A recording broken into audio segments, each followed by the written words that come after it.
Bienvenue dans cet espace de tranquillité. Ici, vous pouvez relâcher votre corps, déposer les soucis de la journée et permettre à votre esprit de se reposer. Je vais vous raconter une histoire toute simple, toute ordinaire, sans rebondissement, mais suffisamment lente et douce pour vous conduire vers le sommeil.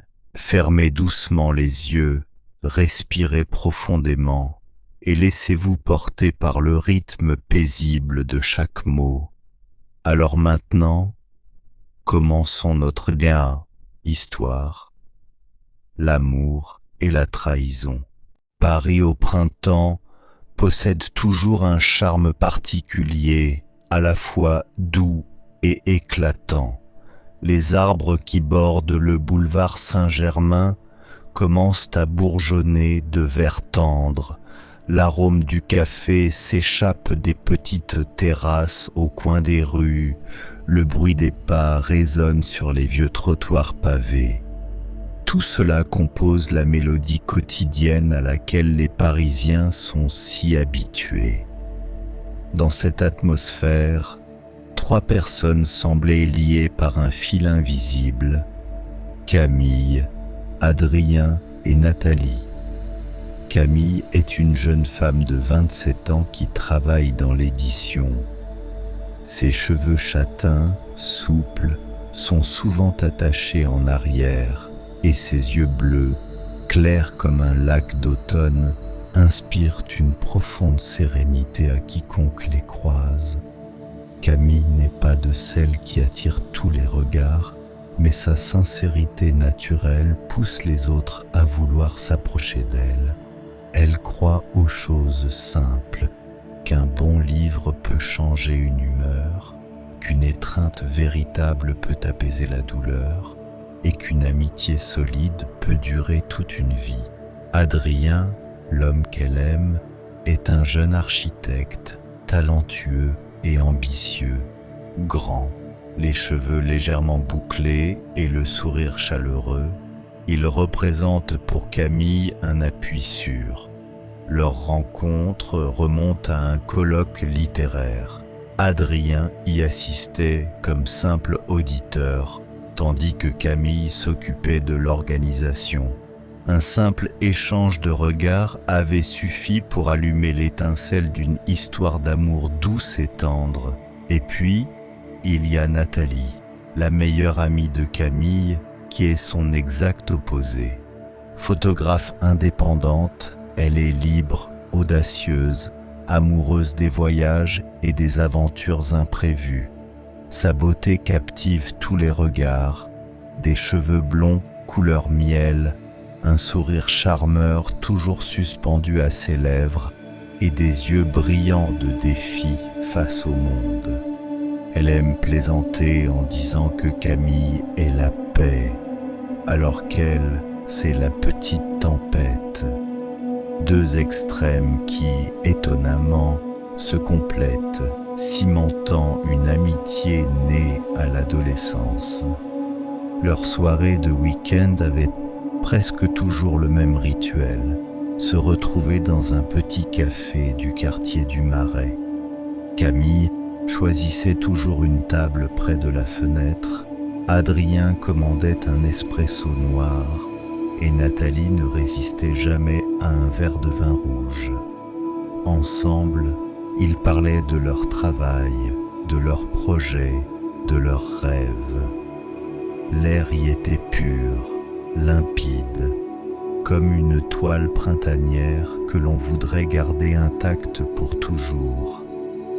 Camille se disait souvent qu'elle était chanceuse. Avoir un homme merveilleux, une amie fidèle. Que pourrait-elle espérer de plus? Jamais elle ne doutait, jamais elle n'imaginait que cette paix apparente pût être si fragile. Un après-midi d'avril, ils se rendirent tous 3 au Champ de Mars, au pied de la tour Eiffel dressée fièrement dans le ciel. Nathalie emporta son vieil appareil photo et captura chaque instant. Adrien souriant pendant que Camille rajustait sa cravate, Camille levant les yeux vers la tour de fer éclatante au soleil couchant, et les trois éclatant de rire lorsque le vent emporta leurs cheveux. Ces clichés deviendrent plus tard des souvenirs, mais aussi le jalon d'une série d'événements imprévus. Adrien aimait encore Camille, du moins à ce moment-là. Il lui tenait tendrement la main, lançait parfois des regards si doux que Camille en rougissait. Nathalie, observant la scène, laissa passer dans son regard une lueur insaisissable, admiration, désir, ou peut-être un simple trouble fugace. Personne ne le remarqua, pas même Nathalie. Dans son journal intime que Camille remplissait chaque soir, elle nota « Aujourd'hui fut magnifique. Nous avons marché ensemble sous le soleil de printemps. Nous avons tant ri. Avec Adrien, avec Nathalie, mon monde me semble complet. » Cette nuit-là, Paris brillait encore de mille feux. Les ponts se reflétaient dans une scène scintillante. Des couples avançaient, main dans la main. Dans un petit appartement près de Montparnasse, Camille s'endormit, le sourire aux lèvres, paisible. Elle ignorait encore que ces jours tranquilles deviendraient un souvenir lointain lorsque la toile parfaite de sa vie commencerait à se fissurer. Le mois de mai à Paris apporte avec lui des averses soudaines, comme si la ville voulait se couvrir d'un voile de mystère. Les rues pavées, luisantes de pluie, reflétaient la lueur des lampadaires jaunâtres. Les cafés fumaient d'effluves chauds, et quelque part, les notes mélodieuses d'un accordéon flottaient dans l'air, mêlant chaleur et fragilité. Dans ce décor, le lien qui unissait Camille, Adrien et Nathalie commençait à vibrer d'un son étrange. Adrien devenait de plus en plus occupé. Le cabinet d'architecture où il travaillait avait décroché un grand projet, la réhabilitation d'une place historique. L'excitation et la pression le plongeaient dans ses plans, au point d'oublier parfois les rendez-vous avec Camille. Mais Camille restait patiente. Elle croyait que l'amour demandait de la compréhension et qu'Adrien finirait par revenir à ses après-midi insouciants au bord de la Seine. Un soir, Adrien avait donné rendez-vous à Camille dans leur café habituel. Lorsqu'elle arriva, seule Nathalie était là. Adrien avait téléphoné pour dire qu'il serait en retard et avait demandé à Nathalie de garder la table. Camille sourit, le cœur encore rempli de confiance. Nathalie versa à Camille un verre de vin blanc. Ses yeux brillaient doucement sous la lumière jaune. « Tu ne trouves pas qu'Adrien a changé ces derniers temps ?» demanda-t-elle, d'une voix légère comme une brise. Camille rit doucement et répondit avec sincérité. « Il est seulement occupé, mais je sais qu'une fois les choses réglées, il redeviendra comme avant. » Nathalie se tut, hochant la tête, mais ses yeux semblaient cacher quelque chose de plus profond. À cet instant, Adrien entra. Il souriait, se hâta vers la table, portant encore sur lui l'odeur de la pluie. Et Camille ne remarqua pas ce bref échange de regards entre Adrien et Nathalie, fugace mais suffisant pour troubler imperceptiblement l'air autour d'eux. Dès ce jour-là, Adrien et Nathalie eurent plus d'occasions de se retrouver, souvent par hasard. Nathalie avait besoin de conseils pour une série de photos dans un vieux bâtiment. Adrien accepta volontiers de l'aider. Adrien, en quête d'inspiration, laissait Nathalie le guider à travers des ruelles discrètes où la lumière de l'après-midi caressait les toits anciens. Ces rencontres paraissaient d'abord anodines, mais peu à peu, elles tissèrent un lien nouveau. Camille, elle, ne se doutait de rien. Elle se concentrait sur le manuscrit d'un jeune auteur, sur ses lectures, sur ses écrits, et continuait de prendre soin d'Adrien par ses messages tendres du soir. Pendant ce temps, Adrien commençait à percevoir la différence entre Camille et Nathalie. Camille représentait la paix, tandis que Nathalie était comme une flamme vive, indomptable et éclatante. Un après-midi, alors que Camille devait rester tard à la maison d'édition, Adrien et Nathalie flânaient dans Montmartre.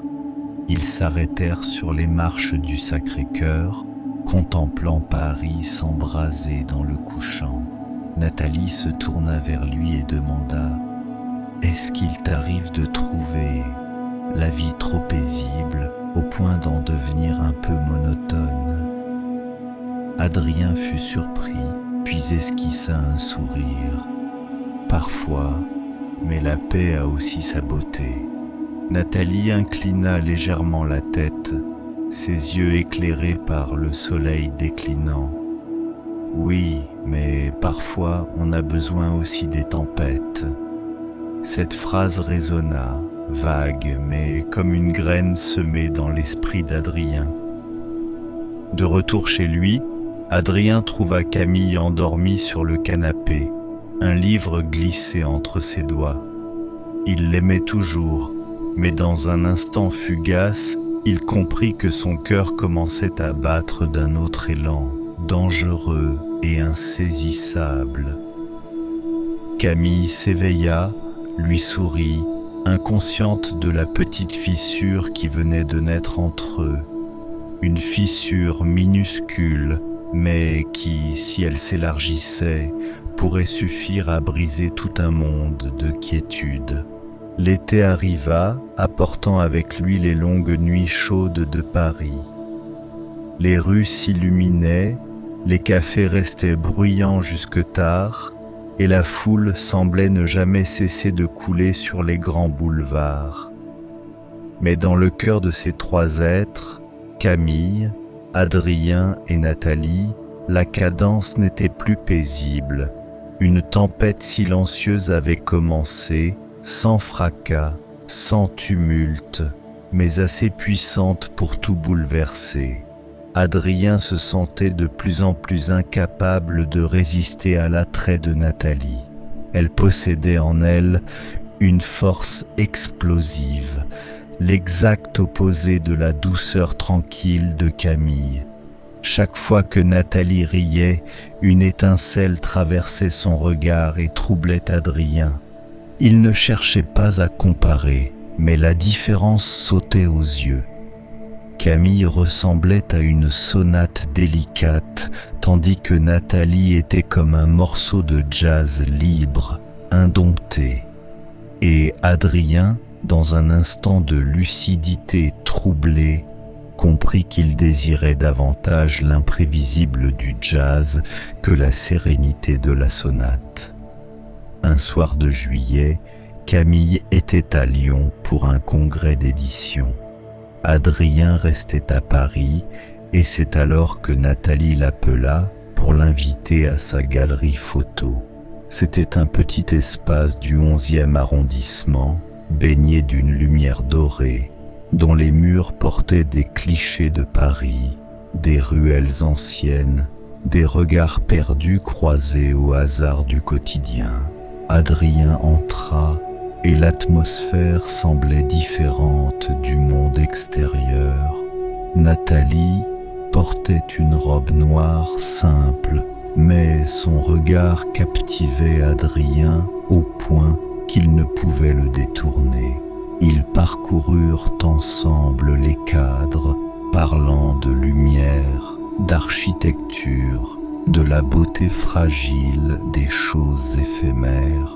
Puis ils s'arrêtèrent devant une photographie, Adrien et Camille, lors de leur promenade au champ de Mars, baignée dans la lueur du couchant. Adrien eut un léger mouvement de recul, tandis que Nathalie esquissa un sourire.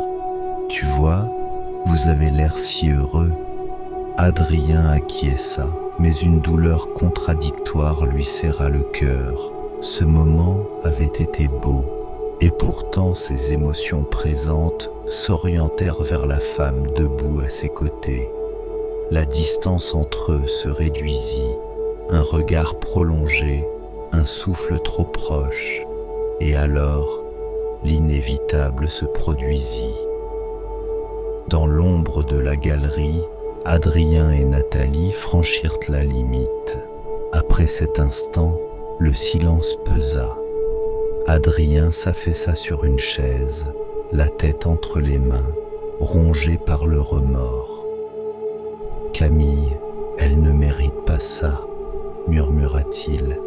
Nathalie s'assit à côté, ses yeux hésitants mais sa voix ferme. « Non, elle ne le mérite pas, mais on ne peut pas nier la vérité.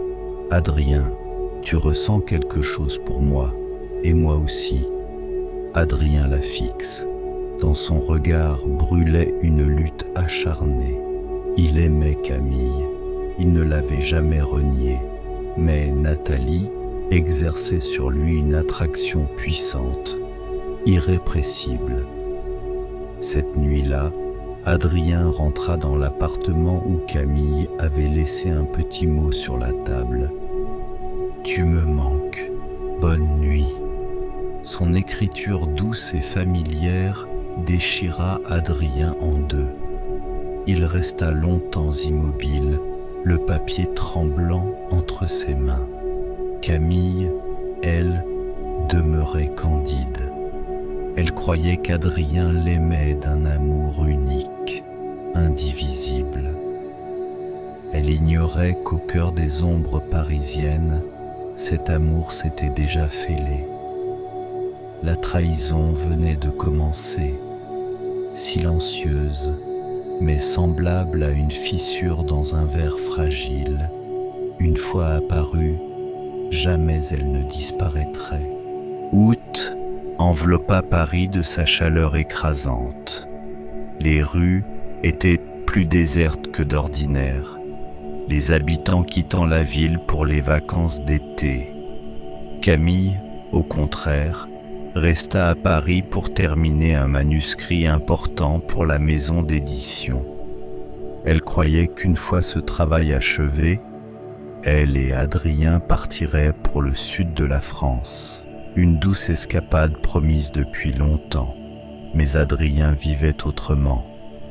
Le projet d'architecture devenait de plus en plus exigeant et ce prétexte servait de voile pour masquer ses absences aux côtés de Nathalie. Au début, Camille n'eut aucun soupçon, puis de petits détails commencèrent à la troubler. Un soir, alors qu'Adrien prenait sa douche, son téléphone vibra. Camille n'avait jamais eu l'habitude de fouiller dans le portable des autres, mais le message s'afficha sur l'écran. « Merci pour cet après-midi. Je me souviens encore de ton sourire. » Signé Nathalie. Le cœur de Camille se figea.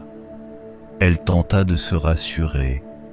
Nathalie avait toujours eu ce ton mi-sérieux, mi-plaisantin. Mais cette fois, les mots semblaient différents, plus intimes, plus secrets. Camille commença à observer davantage les retours tardifs d'Adrien, une fragrance étrangère accrochée à sa veste, son regard parfois fuyant, et Nathalie, son amie fidèle, paraissait elle aussi plus distante, plus réservée, n'évoquant plus ses voyages ni ses séances photos comme autrefois. Un après-midi, Camille décida de passer à la galerie de Nathalie sans prévenir. Elle voulait faire une petite surprise, mais en franchissant la porte, son cœur s'effondra. Dans la pièce silencieuse, 2 verres de vin à moitié vides reposait encore sur la table, et sur une chaise, la veste familière d'Adrien. Nathalie apparut, légèrement déstabilisée, avant de sourire maladroitement. « Camille, quelle surprise !» Camille resta figée. En un instant, elle sut que ses doutes n'étaient plus de simples illusions. Cette pièce, ce regard troublé de Nathalie, et Adrien surgissant aussitôt après, silencieux et coupable, tout cela résonnait comme un coup de couteau. « Tu fais quoi ici, Adrien ?» Sa voix tremblait. Adrien baissa brièvement la tête, cherchant une explication, mais aucun mot ne pouvait apaiser l'évidence. Nathalie voulut parler, mais le regard de Camille la réduisit au silence. Un vide lourd s'abattit sur la pièce. Camille tourna les talons, les larmes brouillant sa vue. Dehors, Paris brillait toujours, animé et bruyant, mais pour elle, le monde venait de s'effondrer.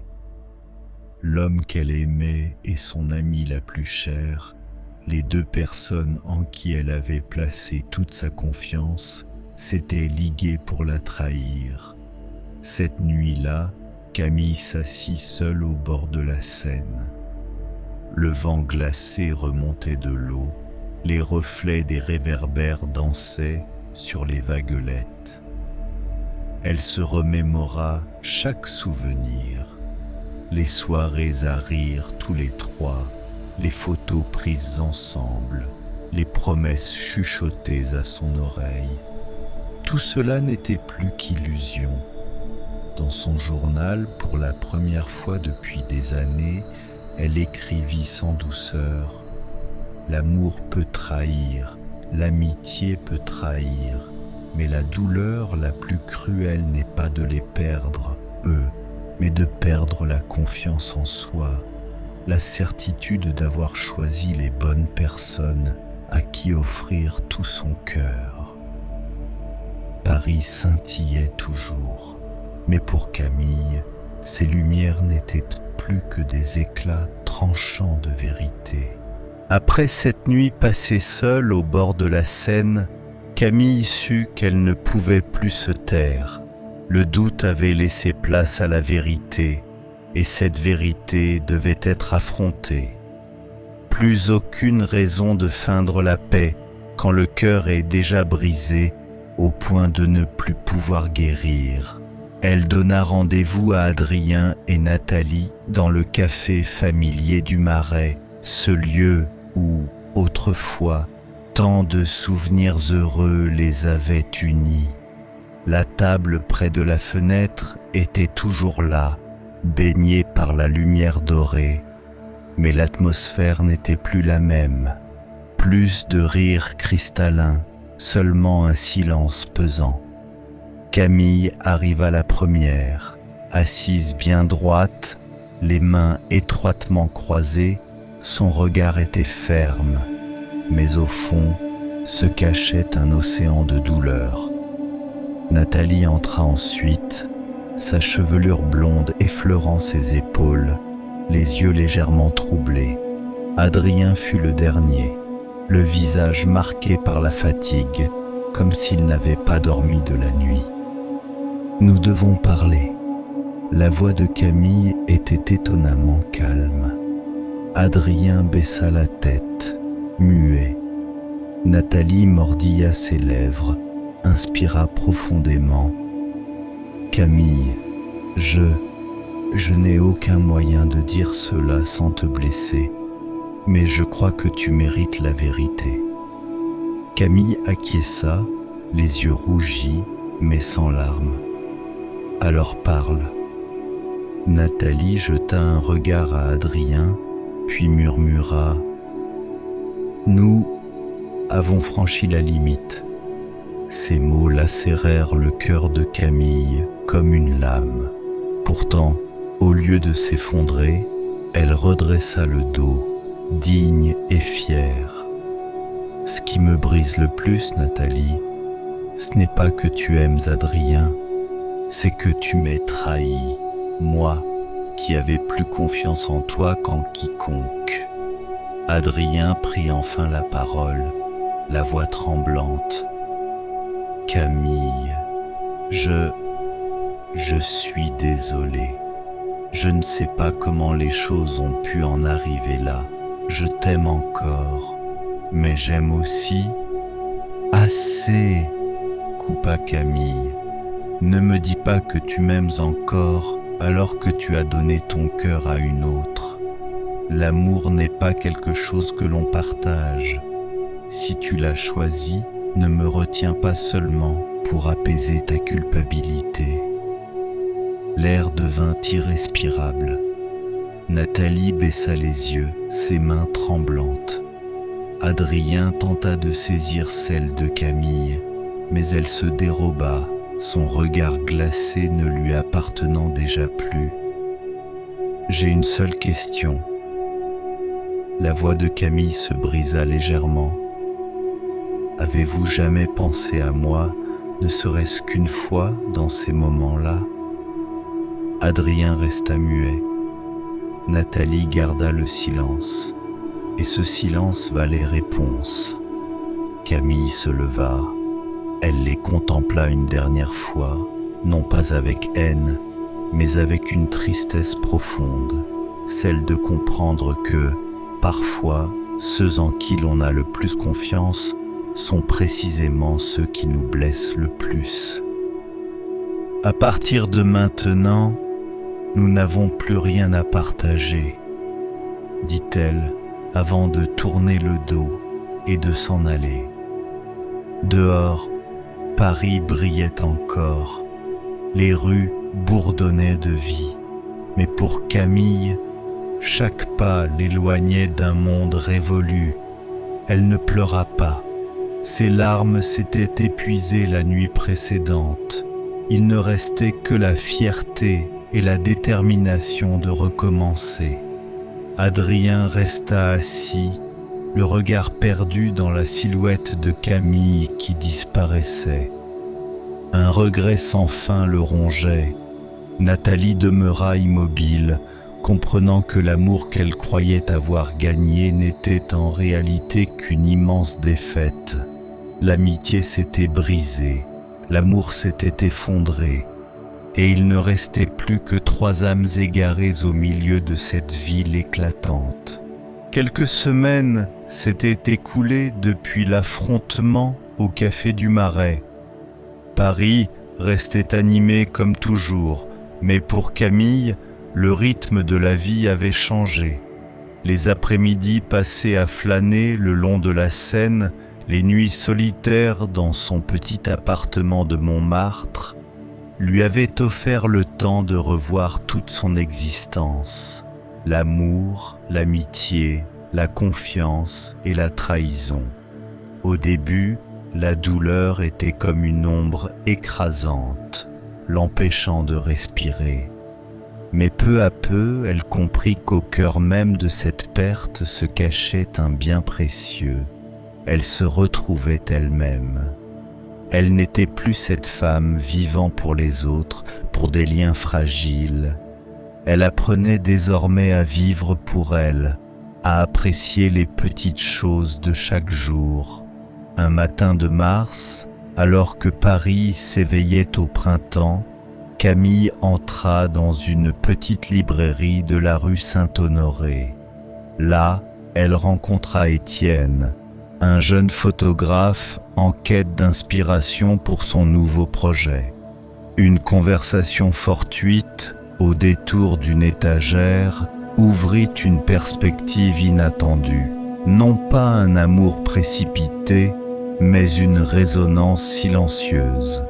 Étienne parla de ses voyages, de la beauté qu'il découvrait dans les instants fugaces. Camille l'écoutait, et dans ses yeux à lui, elle aperçut une sincérité qu'elle n'avait plus rencontrée depuis longtemps.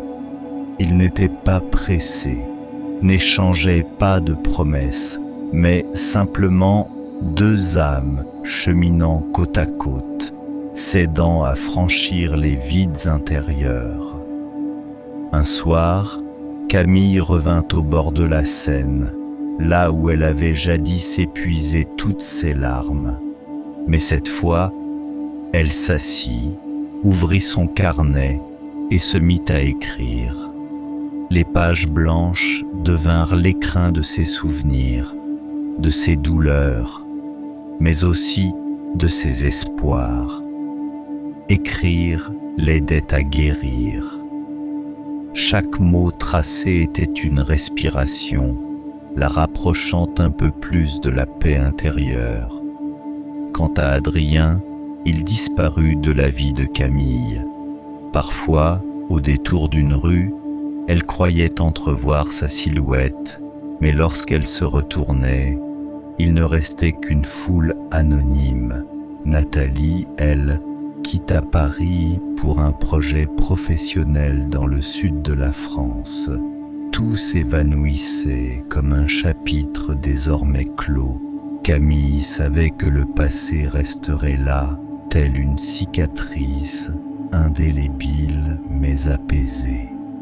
L'essentiel était qu'elle n'en faisait plus son fardeau. Elle avait changé. Un soir, quand Paris s'illuminait, Camille et Étienne se tenaient côte à côte sur la butte Montmartre, contemplant la ville éclatante au loin. La brise légère passait, les cloches des églises résonnaient. Camille esquissa un sourire, un vrai sourire, le premier depuis longtemps. « Tu sais, dit-elle doucement, le plus beau dans la perte, c'est qu'elle m'a appris à chérir ce qui demeure. » Étienne ne répondit pas. Il serra simplement sa main dans la sienne, avec chaleur et solidité. Ainsi, dans la ville de l'amour mais aussi des blessures, Camille commençait un nouveau voyage. Non plus celle qui avait été trahie, non plus la victime, mais une femme libre, forte, prête à aimer la vie une fois encore. L'été arriva et Paris resplendissait sous un ciel d'azur. Les rues pavées scintillaient de lumière, les terrasses de café résonnaient à nouveau de rire. Dans ce rythme de vie vibrant, Camille avait l'impression de renaître, telle une fleur tardive s'ouvrant après l'orage. Elle poursuivait son travail dans un petit bureau de design près de la place de la République, où chaque dessin devenait une part de sa créativité retrouvée et de sa confiance nouvelle. Sa patronne, Madame Marguerite, lui disait souvent « Camille, tu ne dessines pas seulement avec tes mains, mais avec ton cœur, et c'est cela qui a de la valeur. » Un après-midi, Étienne invita Camille à l'exposition de ses photographies dans une galerie du quartier latin. Les clichés en noir et blanc, sobres mais subtils, capturaient des instants simples de la vie parisienne. Un garçon vendant des fleurs, un vieil homme nourrissant les pigeons sur une place, ou la lumière traversant les vitres anciennes. Devant une photo de la Seine au crépuscule, Camille sentit soudain une paix profonde l'envahir. Après l'exposition, ils s'assirent dans un petit café. Étienne parla de son projet à Lyon, puis se tourna vers elle. « As-tu déjà songé à quitter Paris, à recommencer ailleurs ?» Camille resta silencieuse un moment. Pour elle, Paris était un mélange de douceur et de blessure, mais c'était aussi le lieu de sa renaissance, celui qui avait vu son chemin vers elle-même. Partir pouvait être une option, mais rester avait une signification plus intime. « Peut-être, pas encore, répondit-elle avec un léger sourire. Paris a encore quelques leçons à m'apprendre. Étienne hocha la tête sans insister. Il savait que la liberté de Camille comptait désormais plus que toute relation. Et peut-être que le véritable sentiment n'a pas besoin d'attache, seulement de patience. Un autre soir, Camille retourna à l'ancienne gare, là où, autrefois, elle avait quitté Adrien en larmes. Cette fois, assise sur le banc, elle ne tremblait plus. Le train passa en grondant, le métal résonnant dans l'air, mais au lieu de la douleur, Camille ne ressentit que la continuité de la vie, du voyage. Elle écrivit dans son carnet « Certains entrent dans notre vie pour y rester, d'autres ne font que passer afin de nous enseigner une leçon.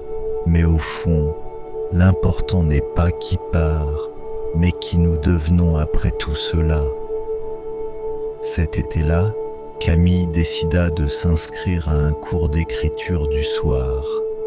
Elle voulait transformer ses expériences en mots, non seulement pour guérir elle-même, mais aussi pour offrir un écho à ceux qui avaient souffert de l'amour ou de l'amitié.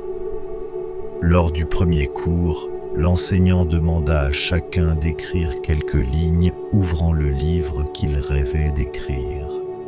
Camille posa la plume et traça « Voici l'histoire d'une ville qui m'a trahi, mais qui m'a aussi sauvé. » Elle leva ensuite les yeux vers la fenêtre de la salle de classe, où le soleil couchant dorait les toits de Paris.